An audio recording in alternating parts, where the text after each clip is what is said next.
You're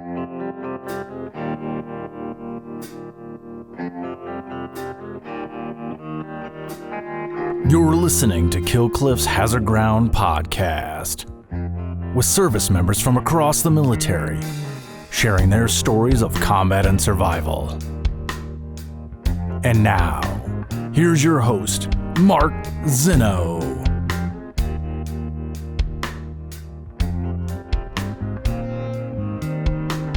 Welcome into the Hazard Ground podcast. As always, we appreciate you joining us each and every week. Before we get to this week's guests, yes, two of them, a pair of authors who have a new book out, an incredible series. We'll get to them coming up in a moment, but just a few reminders, as always, to follow us on all the social media sites, Facebook, Twitter, and Instagram at Hazard Ground Podcast as well. Keep those Apple reviews coming. We are inching ever so close to getting to be one of the top 100 Apple podcasts, and we can only do that with your help. So wherever you get your Apple podcasts, on your smartphone, on your PC, please go leave us a short review. Give us 5 stars. Tell us why you love the show. Doesn't have to be anything lengthy. You can do it right from your smartphone, as I said. And we certainly appreciate all of them. And we like to feature some of those reviews from time to time on social media. So a way to say thank you for you guys for helping us out and helping us grow this show. As well, don't forget about our promotion with Amazon. You can go to our website, hazardground.com, click on the Amazon button at the bottom of the homepage, or under the sponsors tab. You get to do all of your normal Amazon shopping. We'll get a percentage of whatever you guys spend, and then we'll donate a percentage of that back to some of the great charities you've heard featured here on the Hazard Ground. Also, something you can do from your smartphone. It takes you right to the Amazon app. So if you have all your credit card information saved, really user-friendly, really easy to do, and a great way to help out veterans all across America just by doing some Amazon shopping. On to this week's guest. Both of them former Navy men. One of them, after 5 years in the Navy, left as the rank of lieutenant. Another one, after 14 years in the Navy, who was a trauma surgeon there and part of a SEAL team, left the Navy to go on to other careers, including writing a best-selling Tier 1 book series. And their latest book, called Sons of Valor, just came out this past June. It is Navy veterans Brian Andrews and Jeffrey Wilson joining us here on the Hazard Ground. Brian, Jeffrey, thank you so much for joining us, gentlemen. Great to be here, man. Thanks for having us. Yeah, so happy to be here.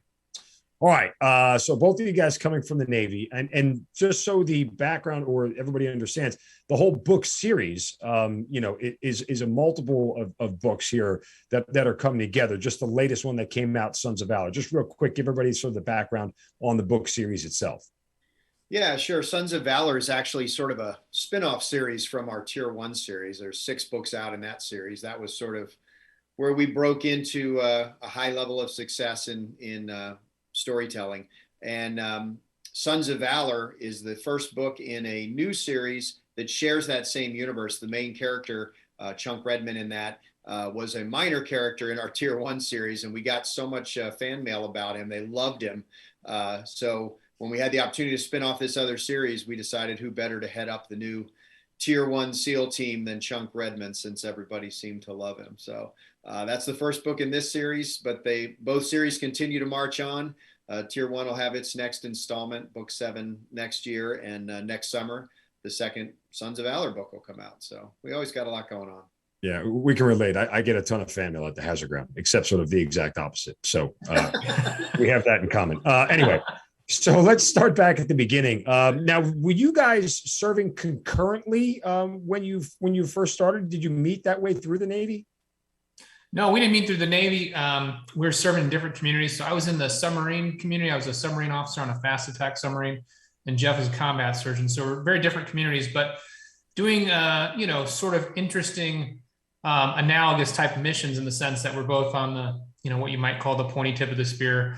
Out there in denied areas, collecting intelligence and doing other types of stuff like that. But we didn't meet until, post-Navy careers, when we were both pursuing interest as authors. We were writing independently, writing our own stuff. And we met at a writers conference in New York City, which is a great community of authors called Thriller Fest, the International Thriller Writers Community. And they have this really, really big gathering every summer in New York City. And we hit it off, became fast friends, and started collaborating after that.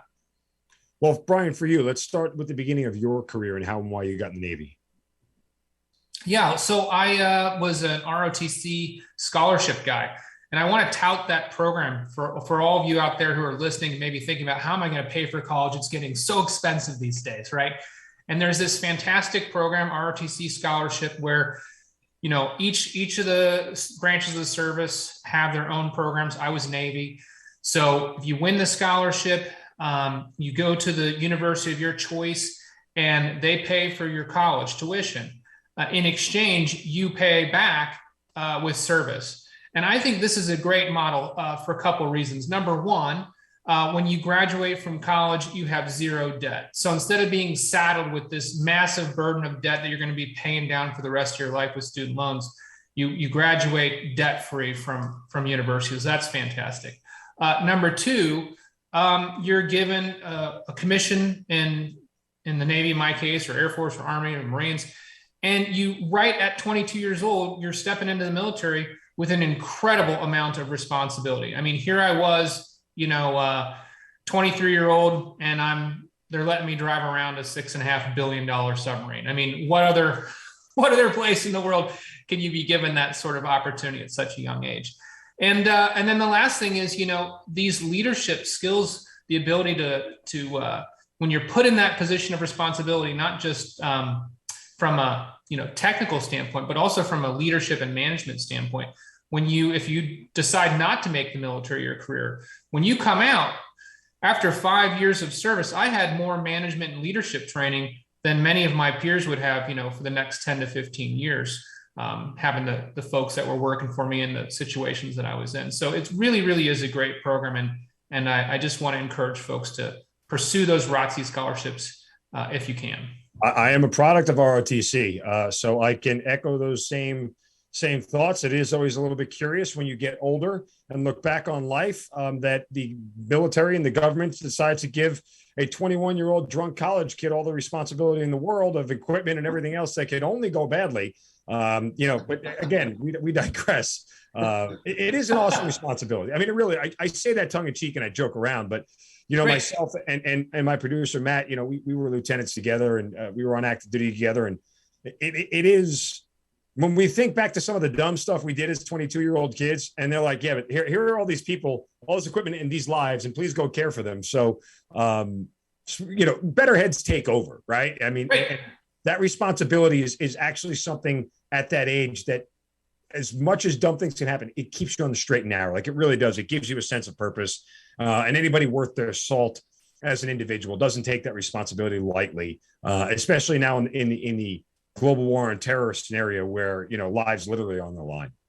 Yeah. And I think that the military, this is a program that's been around. It's been stress tested for a long, long time. And the military doesn't suffer fools. So, you quickly either rise to the challenge or you're sort of, ushered out the door. And I think most of us, that look back fondly on our military careers can proudly say that we rose to the challenge and we met those obstacles and we became better versions of ourselves because we were put in situations that tested us both, emotionally, but also, our maturation. And if you don't perform, if you don't become a leader, if you don't find your courage and your self-assurance, then you're just not going to make it. Now, Brian, when did you actually commission? 96. Okay. So you were pre 9/11 like Yeah. I was, which is a whole different world and a whole different time. Again, and I joke around that, when I was commissioning going through ROTC in college, and it was my senior year, and everybody was going to job fairs and people would ask me, "Are you going to the job fair?" And I'm like, "No." And they're like, "Why?" And I'm like, "Because I have to go in the Army after college. I'm in ROTC." And they're like, "Why don't you get a real job?" Yeah. Well, okay. So life worked out different as we all know. So Jeff, what about you? When did you start your Navy career? So mine is a little bit of a roller coaster story for my naval service. I initially went into the Navy to become a pilot. I've come from an aviation family and wanted to follow in my dad's footsteps. So I started down that path, and way back in 1986 as a 22-year-old, and was in a motorcycle accident that cut that short. And so I left the Navy, and at that time went and worked in other parts of the federal government for a period of time, doing some things that looked exciting on television and on paper, were not as exciting in real life. And they were exciting, but the violence is not all it's cracked up to be if all you know about it is watching TV, right? So I left that, and I joined the Naval Reserves after I went to medical school. I decided I wanted to go be a physician. I had quite a bit of flying experience. I flew corporate jets and stuff like that, and just went a different direction looking for a life of peace. So I went to med school, but because I have this almost pathologic need to serve, as it does everyone in my family, I continued as a reservist with the goal, hey, you know what, I'll be an academic surgeon in the civilian world and a reservist and still serve my country. So I was in surgical training, finishing up actually, or close to done, when those crazy jackasses crashed planes into the towers in the Pentagon and field in Pennsylvania. And like so many people, that we know, it just pissed me off. So I got in touch with the reserve detailer and told him I want to go on active duty. He said he's going to get me mobilized. I said, no, you don't understand. I want to transition all the way to active duty permanently. And so I was able to work that out, finished up my training, and deployed with the Marines with a 2nd MEF as part of a FRIS team, the little surgical teams that follow along to the edge of the battlefield and provide surgical support. And while I was downrange, I actually ran into some folks from my weird, spooky past. We conducted an operation supporting them. And when I got home, they got back in touch with me and said, hey man, we got something you got to do. You really you'd be perfect for this. And long story short, I went through a bizarre screening process that began in a bar in Virginia Beach and eventually ended up with an East Coast based SEAL team, developing a little small footprint package to provide direct action surgical support with just a couple of people, in denied areas, austere areas and stuff like that. And so then I spent the vast majority of my time in the Navy doing that, and also supporting a joint counterterror task force afterwards. So that sounds weird story, as they say. What's that? That sounds elite, as they say. I guess, yes, elite. The unit was elite. I don't know that I ever was, but it was pretty cool stuff. Obviously, made some brothers in that community that will always mean the world to me. I've unfortunately lost a lot of them, but yeah, it was an incredible experience. Definitely changed the trajectory of my life. We talk about, everyone can tell how 9/11 completely changed their life. I went from, I'm going to go be an academic professor of vascular surgery at some university somewhere, and that never realized itself. After my military career, my passion for that was sort of gone after that decade. And but by then I was writing books and had met Brian, and my books were doing okay. But when we started writing together, our books did fantastic, and so I went off on that career path instead. Brian, where were you on 9/11?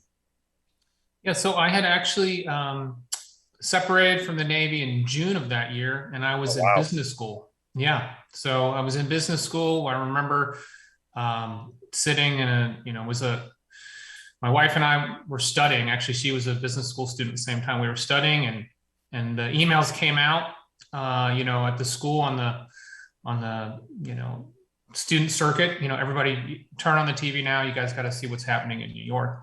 And I happened to be at Cornell, so there was a lot of folks, because it's in New York, there were a lot of folks who had either relatives or professional associate, colleagues or associates that were in the towers at the time. So it hit pretty hard.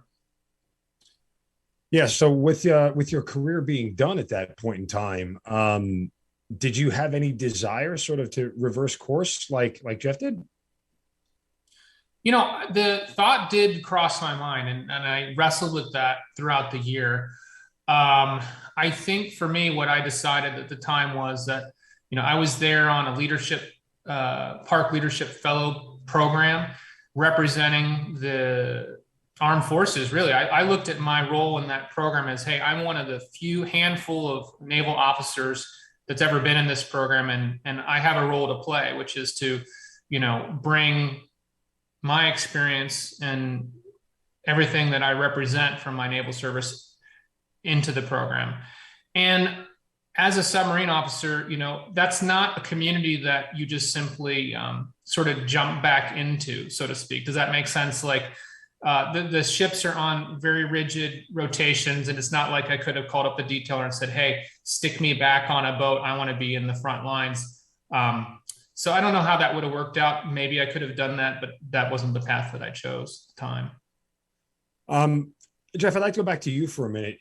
When 9/11 kicks off and you end up, obviously you start with the Marines, but when you get to the SEAL community, your deployments obviously are ramping up at a high level.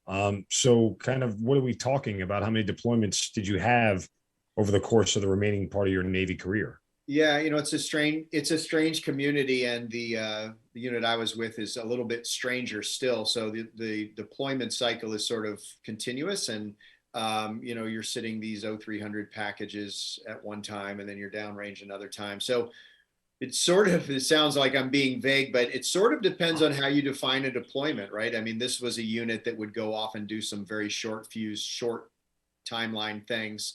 So if you look at all the times I traveled, it's probably a half a dozen. If you define it as being in theater more than 30 days, it's only a couple.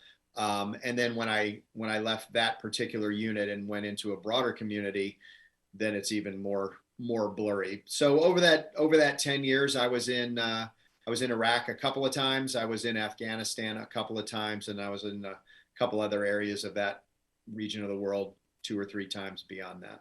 I'm always fascinated when we talk to combat medics, surgeons, whoever it may be, and we get them on the podcast often. Their stories to me are always, some of the most difficult ones to tell, because literally, I mean, they see battle up close more routinely than anybody who actually is in combat, right? Like all of us, we've gone out on missions, we've gone outside the wire, and you see combat, bad things happen. You go out, you do it again.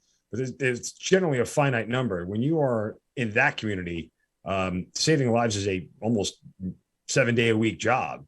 So from that standpoint, I know you talked about guys that you lost, but operational tempo, like how often is someone laying in front of you with their life in their hands? Yeah, so it's interesting from a medical standpoint. I think that my deployment with the Marines was a little bit more of that. Obviously, you'd have long stretches of boredom, and then you'd have a lot of casualties. I saw a lot more surgical things during that. I saw some horrible things during that time. I was in Fallujah when Operation Dagger was going on, and so we saw some casualties from that out at the forward edge of the battlefield. When I was out in Western Anbar near Rutba, we were at Korean Village, was sort of our garrison, if you will. We would get spurts of activity along that highway running out to the west towards the Syrian border. So you'd have like a week where you'd be busy and then not. And then I also went back to Camp Fallujah on my way out and was supporting an operation. After I had supported that operation, I was going to travel again, and I got stuck at Camp Fallujah because there was no air. And so I, by coincidence, happened to be there. I don't know if you remember, in 2005, there was this horrible ambush. I was there. Were you there? I was in Baghdad at the time. Yeah, I was actually attached to a special operations unit in 2005 at the time. And there was a lot of consternation about us quickly moving into Fallujah to rectify the situation after the fact.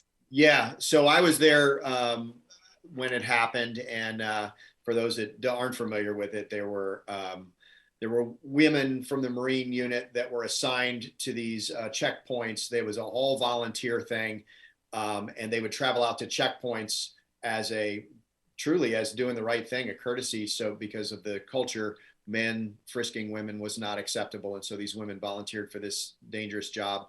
And they targeted, the shitheads targeted that convoy. They sort of got a rhythm for what they were doing. They attacked it with some incendiary IEDs, resulting in a massive explosion and fireball that killed a bunch of people, but set a lot of other people on fire, a lot of young girls on fire.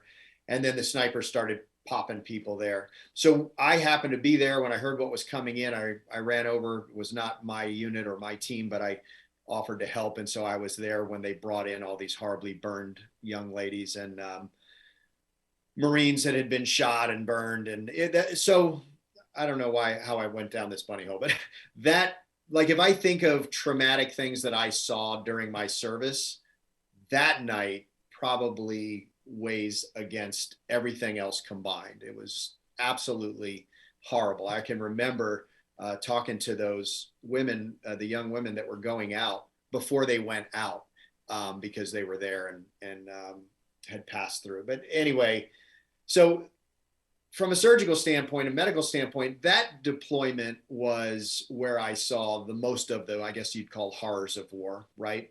Mm-hmm. When I was with the JSOC unit, we didn't see a lot because that's a unit that's in and out, and you go somewhere across a border you're maybe not officially recognizing, and spending a few days there. The idea was that we were going to support those very small teams with just one or two people and what we could carry on our backs. And so that was where I saw more combat operations, but a lot less medical stuff. And I would say the handful of medical things I saw, the vast majority of it was either relatively minor in terms of, the horrors of it for our guys, or it was the bad guys, which wasn't as emotionally taxing as you can imagine.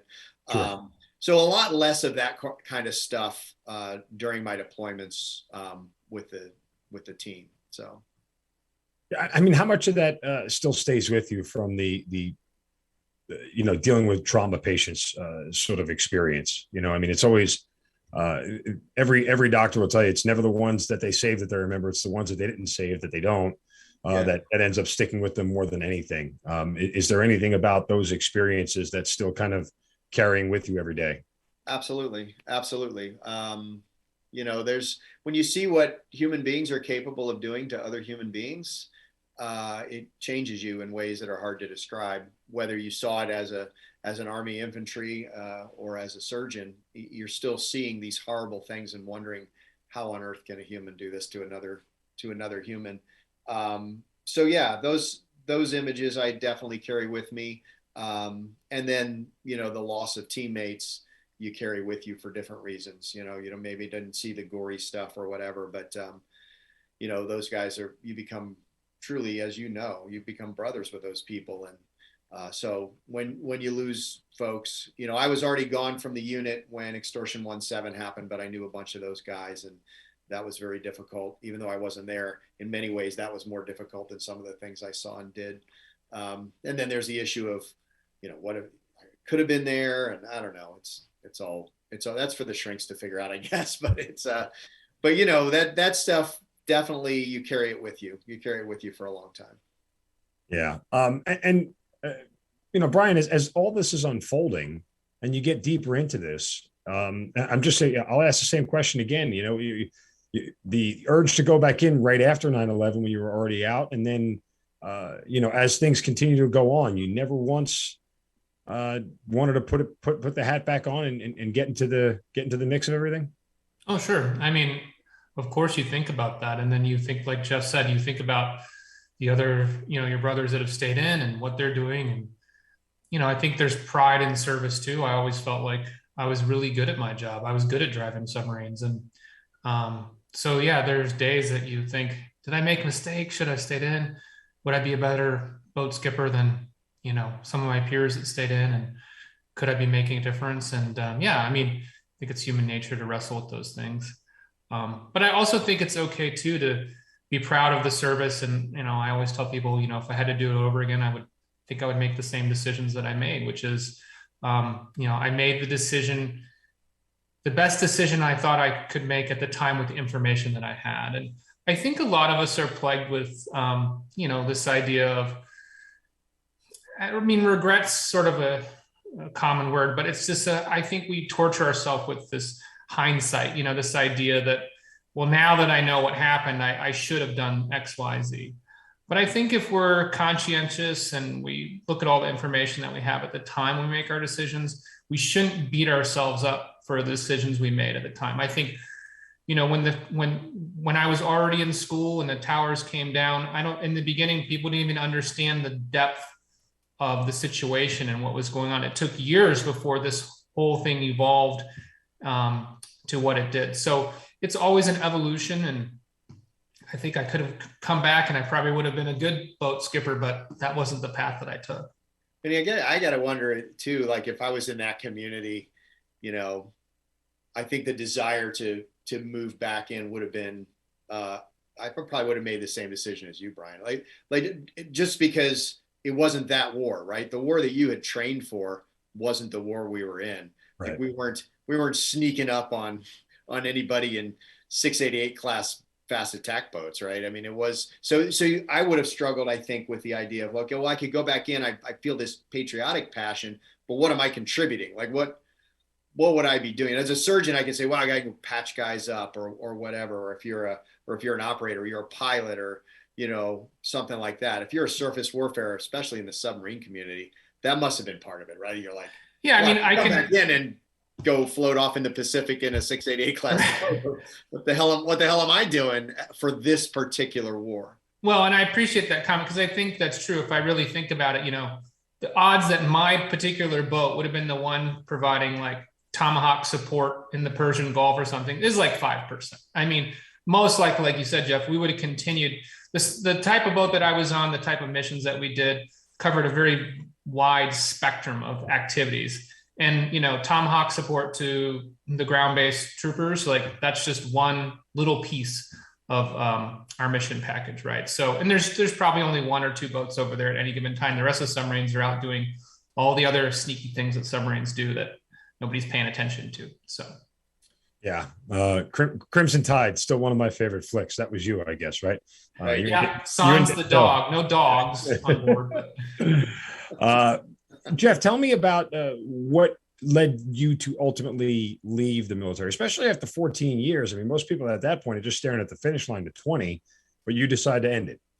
Yeah. So to be honest, it had more to do with being pulled out of the community where I had been serving than anything. I wasn't looking. I knew I had other things I could do. I could go back and be a civilian surgeon. By the time I left, I was already writing, and I was sort of excited about that career.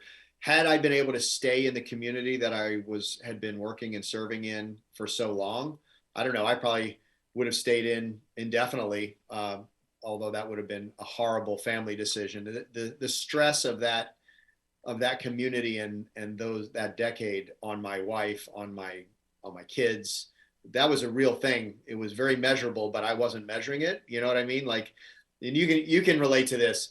Sometimes you don't really see those effects until you can step away and then look back at it and you're like, holy crap, look at this hot mess I've got that I'm creating in my backyard.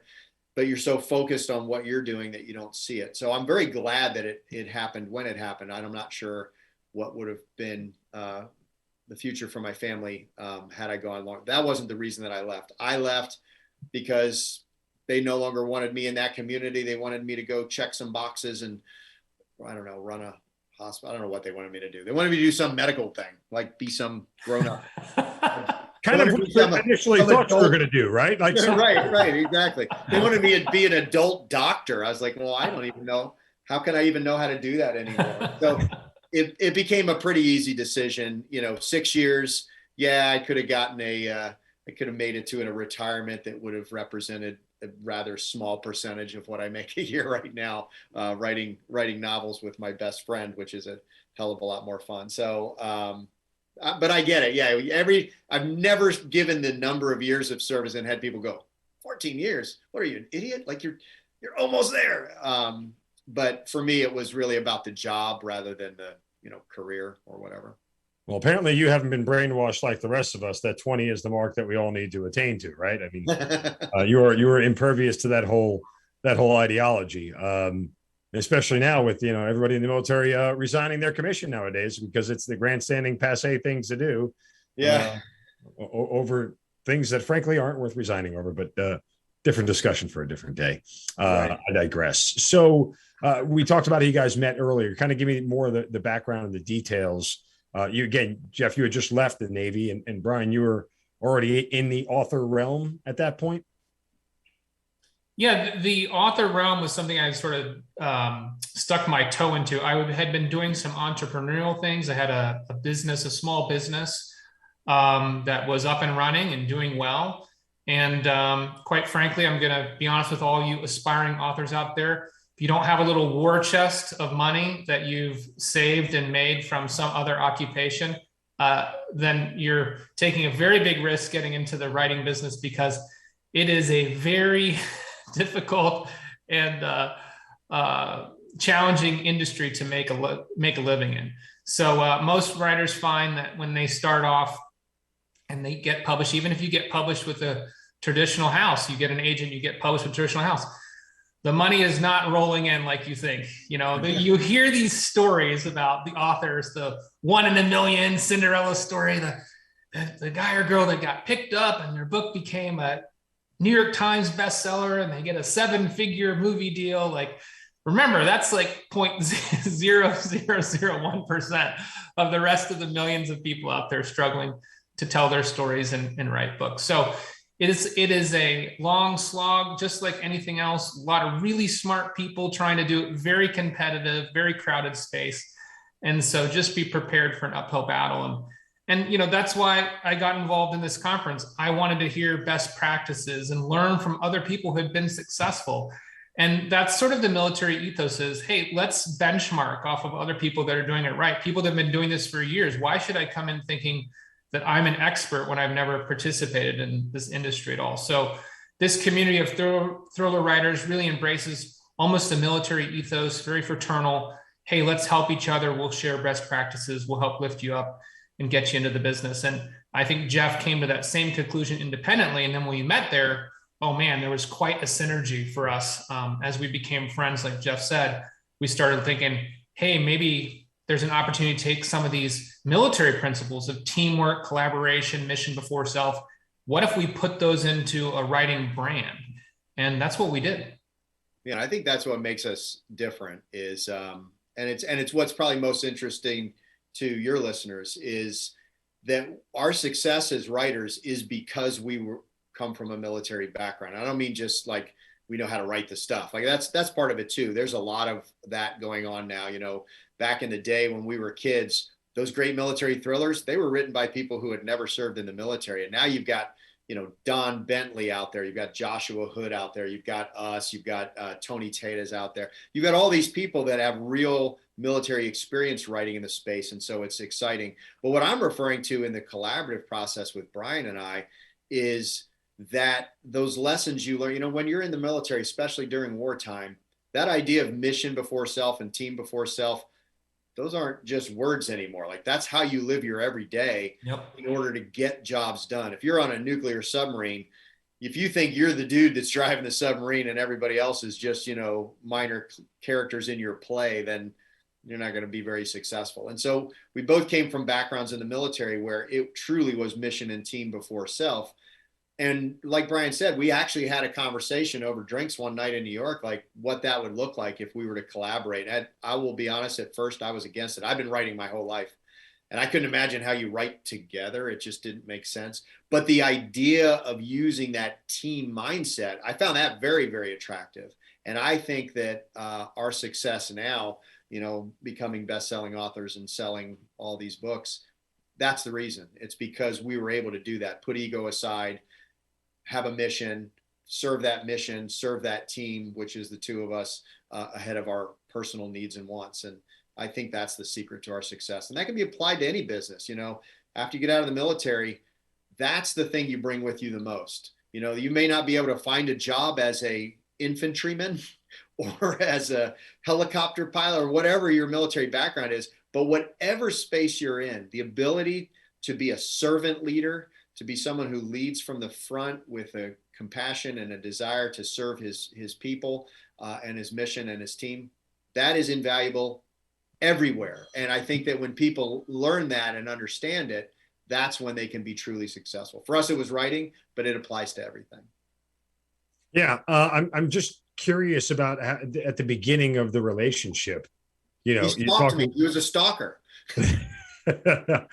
I'm curious to know how and why he stalked you, but was there any, you mentioned a little bit of the resistance, so to speak, but talk me through the sort of the beginning foundation of the whole thing, because, as you said, not only do you have to sort of like the person you're working with, but you have to have similar sets of ideas of how you want to execute it. So that's not always, that doesn't always start off from the same starting point.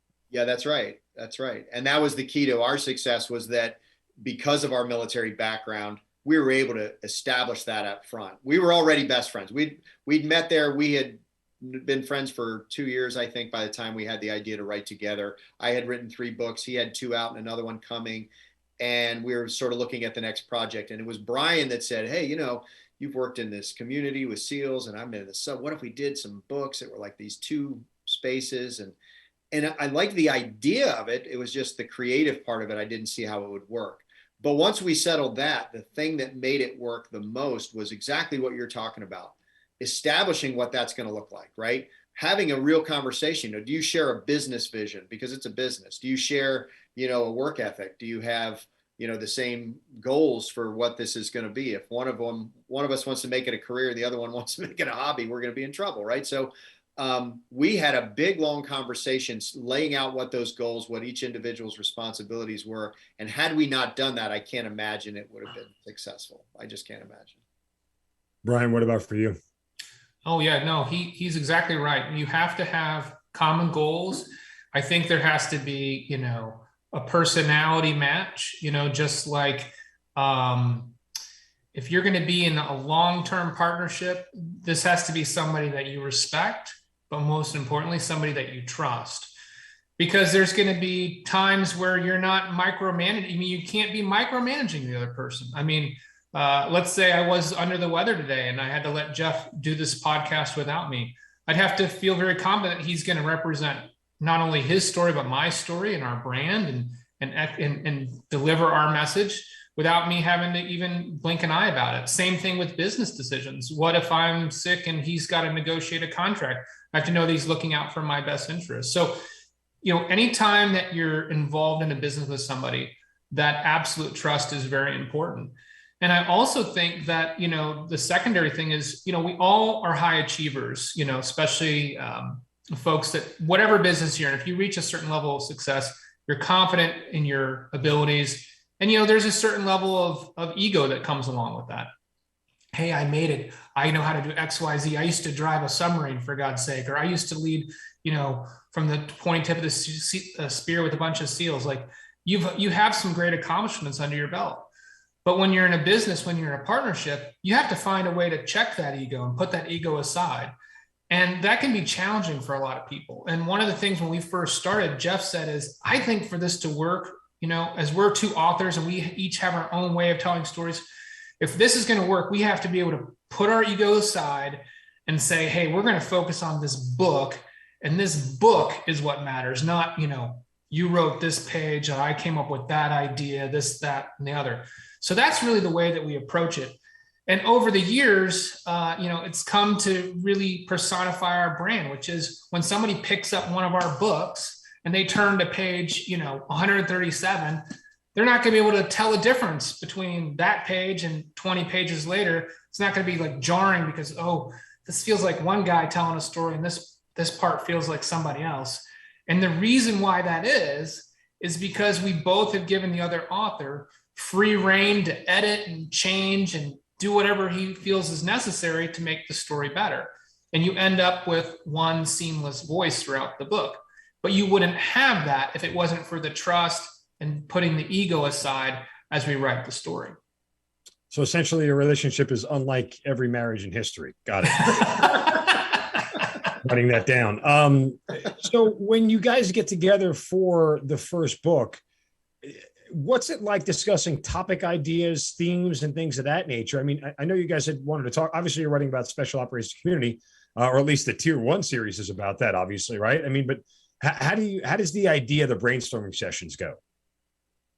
Well, I mean, Jeff likes to use the analogy, say we're like 2 8-year-olds in the backyard playing Army, and that's kind of what it's like, and that is the most fun part of the process, I would say, is when we start a new story or a new series or a new book in one of the existing series, is we sit down and we're like, all right, what if? Every story starts with this what if question, and so Sons of Valor, for example, the what if question is, hey, you know what? We've had this asymmetrical battlefield in Afghanistan for 20 years. What if, the Taliban was to acquire, drone technology that suddenly leveled the playing field, put them on the same par as us? How would we adapt to that situation? And from that what if story, then the characters have to, adapt and figure out how to deal with the threat. So it's that beginning, that brainstorming phase around that what if question, and us going back and forth trying to figure out what is the best what if question, what's the most interesting, how would it engage our characters. That's the genesis of every book, and that's the really, really fun part. Yeah. You have my head spinning right now, which leads to my next question. Because the Taliban acquiring drone technology, I'm like, well, they can't shoot for shit anyway. So from that standpoint, they're not going to hit whatever they have with a drone if they can't do it with an AK-47. So that begs the question of, you're writing fiction, but how realistic does it have to be, especially for two guys who wore a uniform and understand the realism of combat and what it is? I mean, was that ever a concern in writing? Yeah, I would say that we started out from the very beginning with a commitment to each other that we were going to look, it's fiction. We're not going to write about the 4 weeks that you just go to the KBR and have a, omelet while you wait for a mission package. That's boring. But in terms of what the story really is, in terms of the action, in terms of, most importantly, the characters and the relationships, we wanted that to be very realistic. We wanted it to honor and represent the communities that we had served in, so that, if someone from my unit read it, they were like, yeah, that's what I would do in that situation. You know what I mean? So yeah, we're going to design a what if question that is fiction, but we want it to be possible. So for example, in this story, in Sons of Valor, yeah, you're right. The Taliban, they're, living up with the goat herders up in the Hindu Kush somewhere. They ain't flying no drones. But what if this young next generation of jihadists came along and provided that technology? And so that was part of that what if question in Sons of Valor, right? It's like, we've got people on our side who are deploying now in what we change the name periodically, but let's call it what it is. It's a war against terrorism. There are people deploying right now somewhere in the world who weren't born on 9/11. This is a second generation of warfighters fighting in the same war, and they're not the same. Our younger warriors are not the same as the guys that were on 9/11. But wouldn't that be true for the bad guys also? And we know this. We know for a fact that the new generation of jihadists, they are more likely to be multilingual. They're more likely to have education. They're technologically far more savvy. And so that was the premise here, is that what if there's this new generation of fighters who are going to allow the Taliban to help them get where they need to go, or go into Pakistan and get help from Taliban on that side of the gray border that they have over there. What would that new generation of jihadists look like? And what will the new generation of American warfighters do in response to a suddenly asymmetric battlefield after 2 decades of controlling the airspace? So you got me. I'm in. I'm hooked. All right. and let's not forget, over the past 20 years, something else has changed, which is the accessibility to these type of weapon platforms. And we have our friends in China to thank for that. So, at the beginning of, the war on terror 20 years ago, a Predator drone, was something that was only in our arsenal. This is a $60 million weapon that's out of the reach due to not only cost, but the way that the defense industrial complex controls who can acquire this technology. But now, you go to online, you can look and see, there's the Chinese pterodactyl wing loon drone. This thing looks remarkably like a Predator. And it costs, $5 million. So now suddenly, you have a weapons platform that is being sold to Pakistan that is in the realm of the pocketbooks of a well-funded terrorist organization. So it's impossible for them to get a Predator, but it's not impossible for them to get a Predator clone. Yeah, and for the civilians listening who don't find this plausible, just remember, there weren't cell phones in Afghanistan prior to us getting there. So, and for the most part, there weren't in Iraq either. I mean, we brought them there and made them a viable technology. So yes, the technology on multiple levels is transferable from nation to nation from that aspect. So you got me hooked. It does make sense. And it's funny because I was just having this conversation yesterday with a coworker about, the direction our military is heading in and where we're going, and what it looks like. And while I think we can have legitimate discussions about the changing of the corporate culture of the military, the idea that we are going to be any worse 10 or 15 years down the road from a combat power standpoint, I categorically disagree with. Sure, our force has to change because nothing 20 years later should be the same. Again, to use marriage, your marriage isn't the same 20 years later after when you first got married. So nothing from a corporate culture standpoint should be the same, but that does not negate our ability to continually advance and being the world's most premier fighting force in our combat power, and in short, the ability to kick the enemy's ass. I mean, that is never going to be in retrograde. If it is, we have much bigger concerns than any corporate culture, military issues that may be out there. Yeah, I agree with that completely. And one of the main reasons I agree with it is because we're an all volunteer military. People that are joining the military who are saying, I want to be a Green Beret, I want to be a Ranger, I want to be a fighter pilot or a Marine, they are motivated by something personal. It's, there's the occasional sociopath that slides through, I suppose. But in general, right, these people are highly motivated by a desire to serve their families, their communities, and their nation at a very high level. And as culture changes, these people, this select 1% that choose that path, they don't change. The technology changes. Yeah, the corporate leadership and org charts might change. But in the end, the guy with the rifle is there because he passionately believes he's doing something for God and country. And as long as we have that, I agree with you completely. All the other arguments, I get some of them. Some of the stuff I see, it pisses me off too. But do I think it's destroying the military? I don't. I agree with you completely. I think that as long as we have those people and they're motivated, we're going to have the greatest military power on earth. It's a little bit overstated because, social media and media in general, but again, different discussion. So you guys collaborate and much like today, you get together and you have a child, and your child is your first book. So when that thing comes to life, one, what's the feeling after this effort? And two, did you have any idea how successful it would be when you finally got your first edition? Well, I mean, it's a great feeling when you put that kid out into the world, right? You don't want anybody to call your baby ugly, right? So, I mean, you're a little sensitive. You want those 5-star reviews. You want it to resonate with people. And I think one of the reasons that our series do resonate with readers is because we were very intentional from the beginning in saying, you know what, we want to tell the story of these unsung heroes who are risking their lives every day, who are men and women that are defending our country, and they're doing it not for fame and fortune. They're doing it because that's the principle that matters to them most.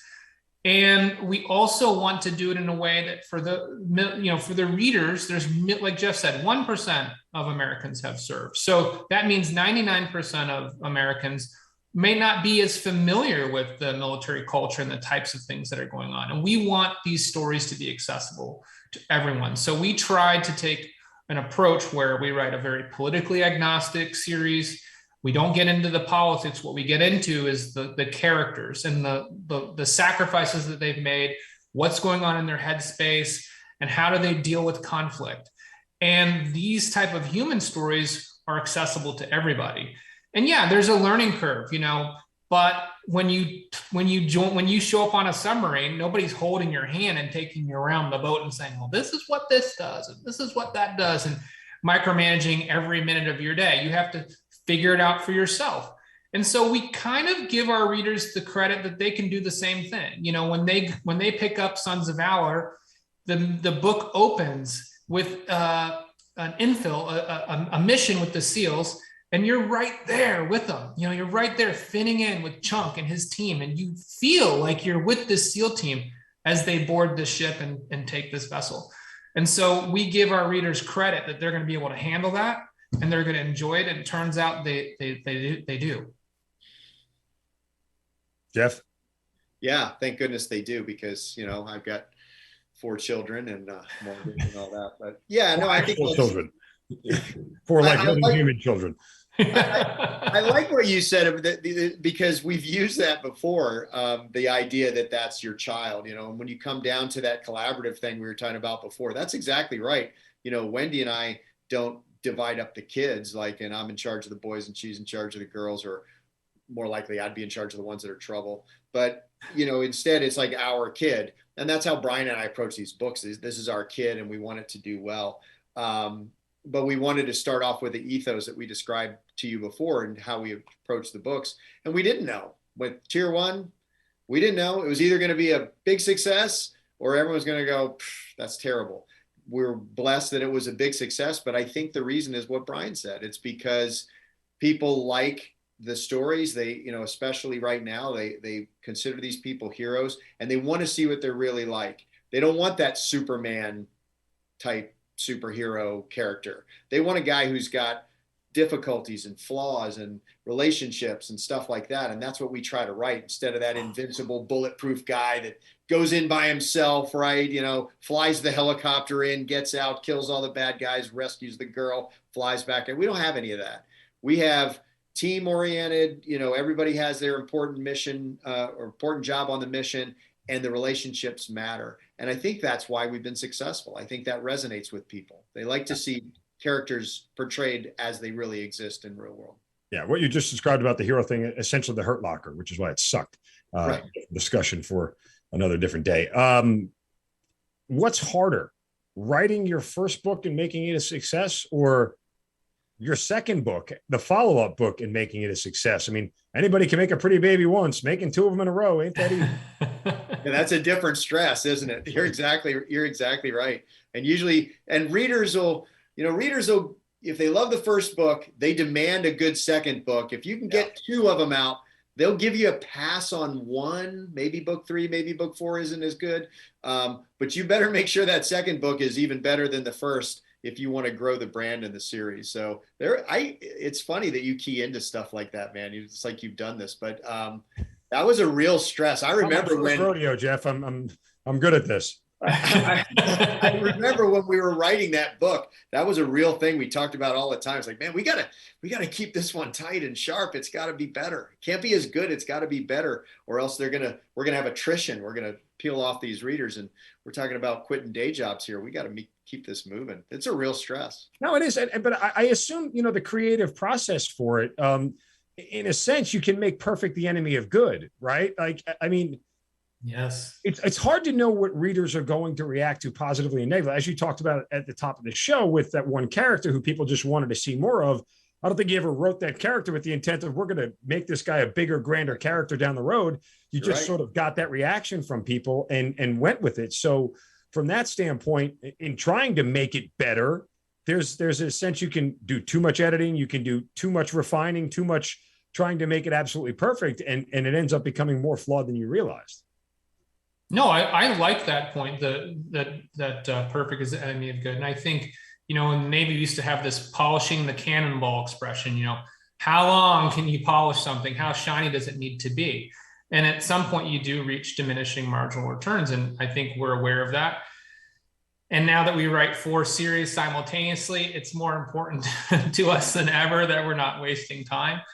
But I think, one of the things that maybe occurred to us and I haven't really heard other authors talk about this, so maybe this is unique to us, or maybe it's not, maybe everybody does it, we just don't know. But I think you avoid that slump by realizing that the characters' lives matter to them, right? So like John Dempsey's never going to get sick of his life because it's his life. So whatever the next challenge is that's thrown at him, or whatever happens to his teammates, it's going to matter to him.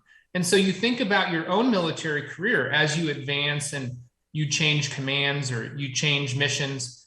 Each new command, each new mission, each new opportunity is stressful, and there's an opportunity for failure. There's opportunity for success. There's new people coming into your life, other people you have to say goodbye to. And so by modeling our series based on real life, it's not boring for us, number one.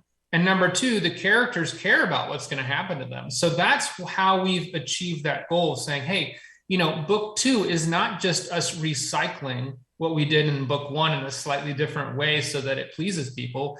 It's what happens next in the characters' lives, and they have stakes in their own lives. And so you feel that when you read it. And that's why what's really, really cool, really rewarding for us is we'll see reviews from readers, and you can see a couple weeks go by and they've read the next book.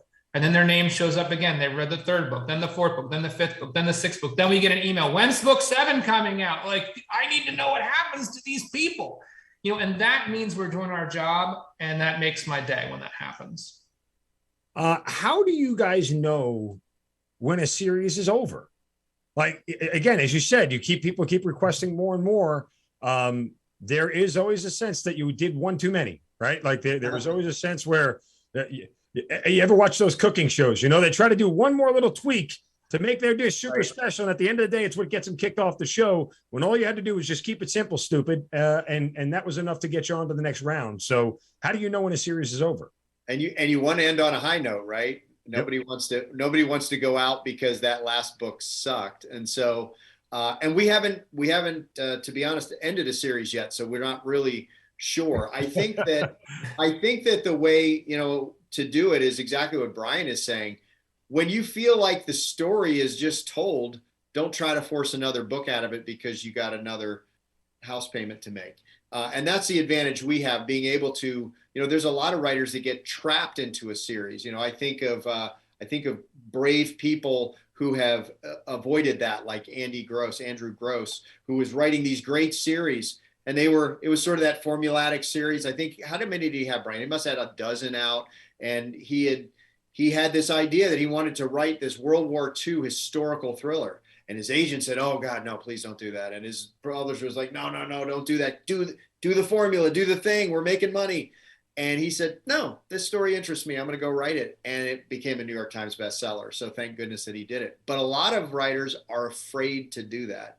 And Brian and I are lucky that early in our career, we've already diversified. Like he was saying, we've got 4 series now that we're writing. And so we never feel stale. So hopefully the books won't get stale. Tier 1, we're getting hate mail about, we would want the next book. And so it's coming out next year. Sons of Valor is new and exciting. So we've got that. Now we have the Shepherd series with Tyndale House, which is completely different. And, still got the Andrews and Wilson stuff in there, but it's got a whole new element. And now we get to write the Webb Griffin stuff for Putnam. So that keeps us fresh, is having a lot of diversified stories. Yeah, I'm sorry to cut you off.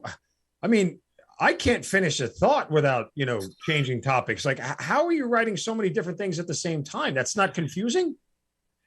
It goes back to these characters. They're like real people. So just like you wouldn't mix up your friends, or people that you work with. Sometimes I'd love to do that. I'd like to them in and out. Like, that'd be great. Write Mike out of the scene. Yes, I'd like to write you out of being a coworker. Please, you're fired. I don't have the ability, but it'd be great. Yeah, for us, these people it would be impossible to confuse Chunk and Dempsey because they're like guys that we know, so it'd be very, very difficult for us to sort of mix up their personalities because they're very distinct in our minds. And I think part of that, because there's 2 of us, we talk about these characters all the time, and it's like we both know them, so we have different perspectives on them, and that's kind of weird and creepy too, that there's these fake humans that are sort of the product of 2 minds, Jeff's perception of how they think and my perception of how they think, and when you merge them together, you get one fake human. It's kind of strange, but it keeps them very, very original, I would say, because it's not just 50 characters that Brian thought of. They're not all talking like Brian and acting like Brian, and they're not all talking like Jeff and acting like Jeff. They're really the product of our 2 personalities and our 2 experiences. So as you continue to go through these series, how do you kind of know what's next? How long can they go on for? Do you guys have a desire to do something different? Do you start another series while you're in the process of all this stuff? There's still a lot of things up in the air, I guess. Yeah. So sort of yes to everything you just said. We do a little bit of all of that. because we tell longitudinal stories across books, that makes keeping the storyline in an individual series sort of a little more kinetic and interesting and exciting. And when that story is told, I think we'll know. We haven't hit that point yet. I guess the first one would be with Tier 1. We're about to finish writing book 7. So that's one element. But then the other things you said are also true. We are writing and developing other series simultaneously, which is good for a creative schizophrenic like we are, because you've got somewhere else to put some of that creative energy into. And the series, like we have a techno thriller series coming out in 2023. That's a whole different space and different kinds of characters. And it's not really a military thriller. It's more, it's different. And so we're able to get that developing. And sometimes those things will give you a fresh idea that you could use in the different series. Like, oh yeah, that made me think of this. It wouldn't work here, but you know what, that'd be great for? Chunk could do that. So there is a little bit of crossover in the creative seeding of it, but we do all of that. Everything that you just said, we're moving different series. We're creating new things. We just signed a deal on an option on a television show for the new series, the Shepherd series, which we're super excited about. So that's going to be a whole new creative process for us. Oh. So I think that's how you do it, is you just keep yourself stimulated like anything else. You keep yourself interested by growing yourself as a writer, letting the stories that you've written, let them grow, let those characters grow and change, allow them to change, and then it doesn't get stale. I think that said, you've known me for an hour. Which character am I playing in your television series? I think he might be, let's see. He couldn't be Elon. These are dashing good looks. Don't downplay that now. He could. Oh yeah, well, yeah, I think he could be Grayson, right? He's a shooter. I was thinking of Grayson. Maybe he could even pull off Jed. I don't know. Yeah, no, you could pull off Jed. All right, now I'm going to read everything to find out how much I'm like Grayson and Jed. How much we just insulted you, or exactly. If we did. Jed's the lead, so I mean, the only other question is who's my leading lady playing across from me, and if I had a couple of choices there, I'd throw you a couple of names, but that'll be a much more television-oriented discussion. So, regardless, yes. I kid. No, but I mean, I think it's great that you guys have this relationship. But come on, there has to have been some sort of disagreement somewhere along the way. It couldn't have all been sunshine and rainbows.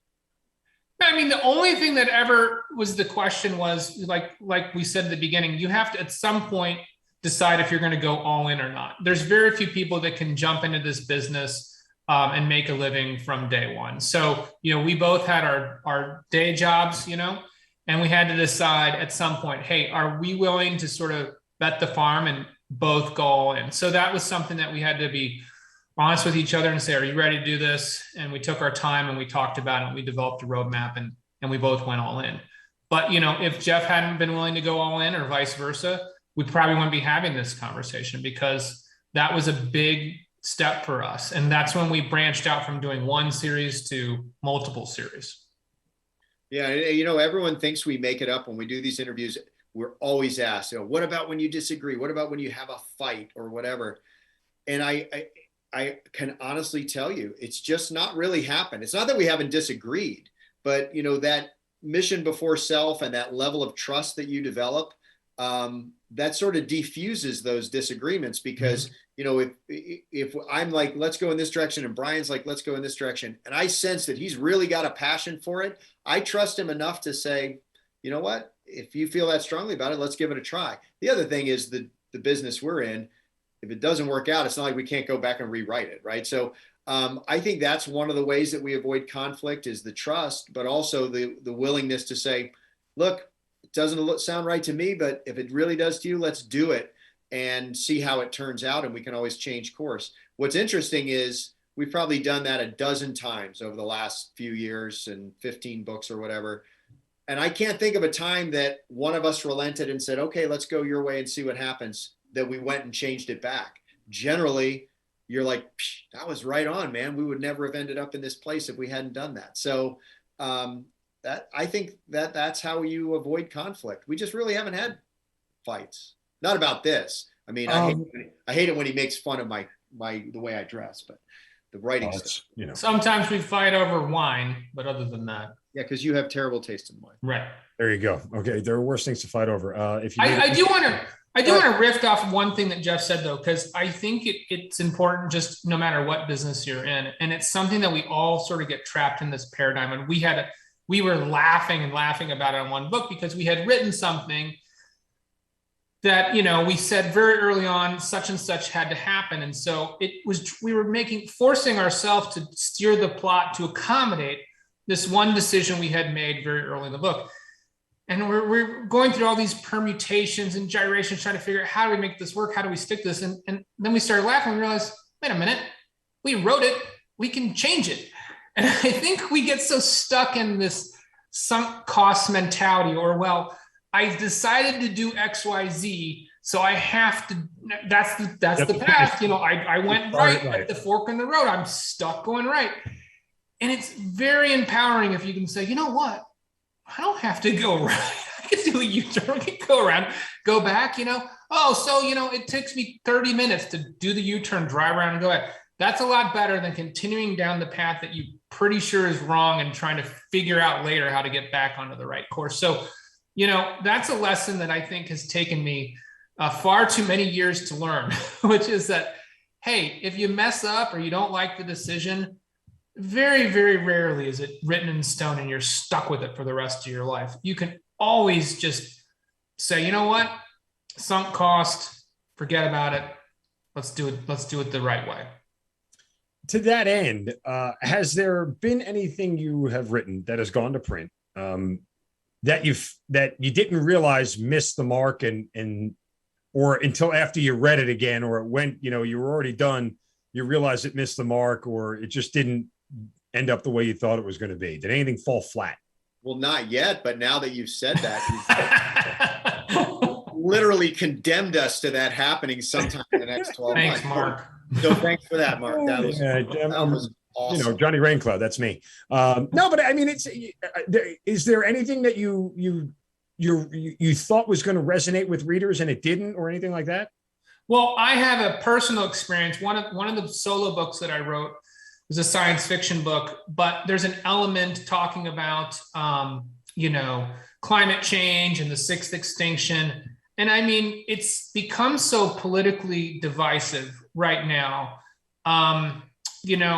that you have to be careful as an author. There's things that you want to talk about and include in the stories, but you have to be aware that, especially over the past 5 years, people have a lot of triggers now. So, you can say something, you're going to get some readers that are going to be very upset because you're challenging whatever their preconceived notions are. I think lately what's happened in America is a lot of people have liked to sort of immerse themselves in the echo chamber of their own beliefs, or, news or social media that sort of confirms what they already think or things that they know. And so if you are exposed to information that doesn't quite fit that picture, the response now is to get out and attack that, different opinion. And so as an author, that's something that we deal with. You're going to get reviews of people that say, I was a big fan of yours, but now I hate you because you talked about X, Y, Z. And I think it's important as authors, first of all, we're expressing food for thought. I mean, I think every story is not us preaching to our readers. It's us showing them that, hey, these characters are facing different stressors and situations in their lives. And this is all food for thought for you to think about. We're challenging our readers to think about their preconceived ideas and their opinions on the world. We're not telling you to change them. And so it's a tougher landscape, I think, to navigate maybe than it was 10 years ago in our business. Yeah, and it's weird too, isn't it? Like as you're reading, and it doesn't happen to us that often. That I remember that in when Reset came out, that there was it was only a couple of people. Yeah. But it really chapped Brian's ass. Like he was like, and I remember thinking, because I wasn't involved in the book, so maybe I could be a little more objective. But I remember thinking, like, they know it's a book, right? Like, did they think that you were like writing a thesis? Like it's a novel. Like they know you made it up, right? Like the whole story is made up. Like you don't have to, it's not a political thing. I remember when Tier 1 came out, we got a handful of things. There's like, oh, you guys are anti-Muslim because all your bad guys are Muslim. It's like, well, they're jihadi terrorists in our story. So yeah, they are. Like, but I find that so fascinating. It's an interesting point Brian makes about how just on fire people are within their own political or whatever it is, social, whatever their issue is that day. You put some completely made up fictional thing in a book and it can make people go insane. It's like crazy. And I just always sit back and laugh. It's like, it's just made up, guys. Like, it's just a story. And I'm not even saying I think that. All I can tell you is that's what Dempsey thought. Like, I didn't, Right. Yeah, with the reset example, I had one reviewer who said, this author condones mass genocide. No, that's the villain. That's the villain in the story, not the author. Let's separate the author from the characters. Oh my God, you can't write anything now without it being translated to some sort of wild opinion on social media. So how much, to that end, how much of you guys are in what you write, or is it you totally separate yourselves from the characters? I don't think you can separate them. You get so intimate with the characters, but I think that when we generate the characters, I can honestly say I've never really felt like I was putting me or Brian into a character, but I do think the characters are sort of amalgams of many people we've known and many people we've served with. Like, how many stories do you have from being downrange, just stupid stuff that, makes you laugh or makes you think about a certain dude or someone that you knew? If you could take that element and then an element from this other part of your life and you could put those all into a story with a character, I think that's how it occurs. So I don't really feel like I project myself into the characters, or at least I try not to do that. But I think Brian and I sort of take people from our lives and from our experiences, and the characters become very real for us because we put elements of real people that we've known and served with into them. So I think it's more that than us. You agree with that, Brian, or is your character, or it's all you? Is it all you? I definitely agree, and I think there are some characters who are named after real people that we know, and so certain mannerisms or quirks of their personality find the way into the stories. They're always with permission. We ask people if they want to be a character in the series, but it's fun, right? But they're also different people than their doppelgangers, right? Because they're put in this fictional universe. But I think that richness, especially those things that you admire about people or those elements of people's personality that challenge your own perceptions or make you say, like, I wouldn't have looked at it that way, or that wouldn't have been the thought that came to my head. That helps us create very rich characters because, like I said earlier in the interview, we don't want them to just be 50 Shades of Brian or 50 Shades of Jeff. They have to be distinct from us. I'll write in dialogue. Sometimes I'll write something. I'll say, well, that's what I would have said. And I'll delete it and say, now let's write something that I wouldn't have said, Right. Well, write me in as the most polarizing figure you can think of. So the next character that emulates me will be polarizing, to say the least. We're way ahead of you. I've been writing that dude for this whole hour. Good. Glad to know that I could be the inspiration for something useful in life, as I have often fallen short on inspiring anyone to do anything these days. All right, gentlemen. Look, it's amazing what you guys have created. It certainly is impressive. When you look at the resume of books that you guys have put together, again, the Tier 1 book series, Sons of Valor, of course, as you mentioned, the Shepherd series, the Presidential Agent series. I mean, just the works and the novels just keep on coming. They're incredibly popular. I assume everybody can get them everywhere they can get books online, say the normal places. Yep, everywhere books are sold. The easiest thing to do to just keep track of it is just go to our website, andrews-wilson.com. Every book is listed there, and we even, because we're so generous, we even have little links to your favorite booksellers. So each one it'll have Barnes & Noble, it'll have Amazon, it'll have a lot of independent booksellers because we're big supporters of indie bookstores. And so it's easiest to keep track of what's coming next because there's so many going on, to just follow us on the website or even sign up for the newsletter when you come there. There's some free stuff that those people get and early notification that they get. Brian actually worked really hard on this website that's really interactive now. There's opportunities for fans to interact with us and post pictures and that sort of thing. So that's the easiest thing. Andrews-Wilson.com, and you can get anywhere you need to be.